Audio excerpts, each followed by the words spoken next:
ಸ್ನೇಹಿತರು ನಮ್ಮ ಕಾರ್ಯಕರ್ತರೆಲ್ಲ ಅಲ್ಲೇ ಹೋಗಿ ಕೇಕ್ ಕಟ್ ಮಾಡಿಸ್ಕೊತೀನಿ.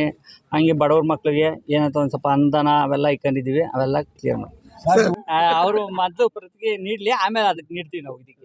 ಇದಕ್ಕೆ ನಾವು ರಾಜಕೀಯದ ಬಗ್ಗೆ ಹಂಗೆ ಸಮಸ್ಯೆಗಳಿದ್ವು, ಅದರಿಂದ ಕಾರಣದಿಂದ ನಾವು ಚೇಂಜ್ ಆಗಿದ್ದೀವಿ ಅಷ್ಟೇ. ಸಂಕ್ರಾಂತಿ ಹಬ್ಬದ ಈ ಹೊಸ ವರ್ಷ ಎಲ್ಲರೂ ಆರೋಗ್ಯ ಬಗ್ಗೆ ಆಯುಷ್ ಕೊಟ್ಟು ಸಂಕ್ರಾಂತಿ ಹಬ್ಬ ಹಳ್ಳಿ ಎಲ್ಲರೂ ಒಳ್ಳೆ ರೀತಿಯಲ್ಲಿ ಒಳ್ಳೆ ಬಗೆಯಾಗಿ ಶುಭ ಕೋರ್ತೀನಿ.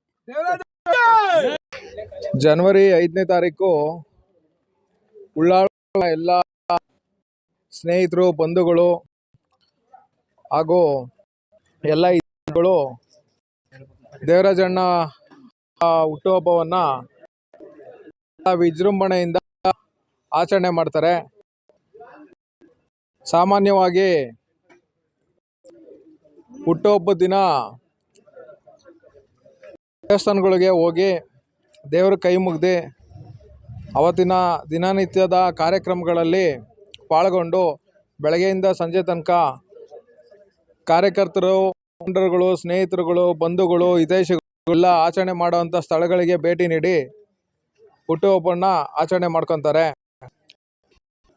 ಅವ್ರ ಮೇಲಿರ್ತಕ್ಕಂಥ ಪ್ರೀತಿ ವಿಶ್ವಾಸಕ್ಕೆ ಎಲ್ಲ ಸ್ನೇಹಿತರು, ಬಂಧುಗಳು ವಿಶೇಷವಾಗಿ ಆ ಸ್ಥಳ, ಆಯಾ ಬಡಾವಣೆಗಳಿಗೆ, ಆಯಾ ಗ್ರಾಮಗಳಿಗೆ ಬರಮಾಡ್ಕೊಂಡು ಅದ್ದೂರಿಯಾಗಿ ಸ್ವಾಗತ, ವಿಶೇಷವಾಗಿ ಹುಟ್ಟುಹಬ್ಬನ ಆಚರಣೆ ಮಾಡ್ತಾರೆ. ಅವ್ರಿಗೆ ಭಗವಂತ ಇನ್ನ ಹೆಚ್ಚಿನ ಆರೋಗ್ಯ, ಐಶ್ವರ್ಯ ಮುಂಬರ್ತಕ್ಕಂಥ GBA ಚುನಾವಣೆಯಲ್ಲಿ ಅವ್ರಿಗೆ ಭಗವಂತ ಆಶೀರ್ವಾದ ಮಾಡಲಿ, ಅವರು ಜಯಶ್ರೀಲಾಗಲಿ ಅಂತ ಕೇಳ್ಕೊಂತ ನಾನು ಆಂಜನೇಯ ಸ್ವಾಮಿ ಹಾಗೂ ಲಕ್ಷ್ಮೀ ದೇವಮ್ಮನಲ್ಲಿ ಪ್ರಾರ್ಥನೆ ಮಾಡ್ತೇನೆ. ಅವ್ರಿಗೆ ಅವರ ಇವತ್ತು ಹುಟ್ಟುಹಬ್ಬ, ಅವ್ರಿಗೆ ಭಗವಂತ ಆಯುಷ್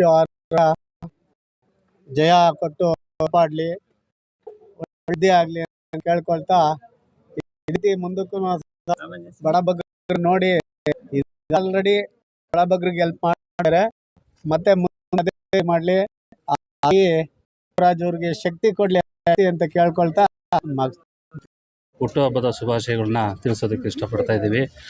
ಇದು ಸ್ವಯಂಪ್ರೇರಿತವಾಗಿ ಅವರ ಕಾರ್ಯಕರ್ತರು, ನಾಡಿನ ಎಲ್ಲ ಕಿರಿಯರು ಎಲ್ಲರೂ ಸೇರಿ ಹಬ್ಬ ಆಚರಿಸ್ತಾ ಇದ್ದಾರೆ.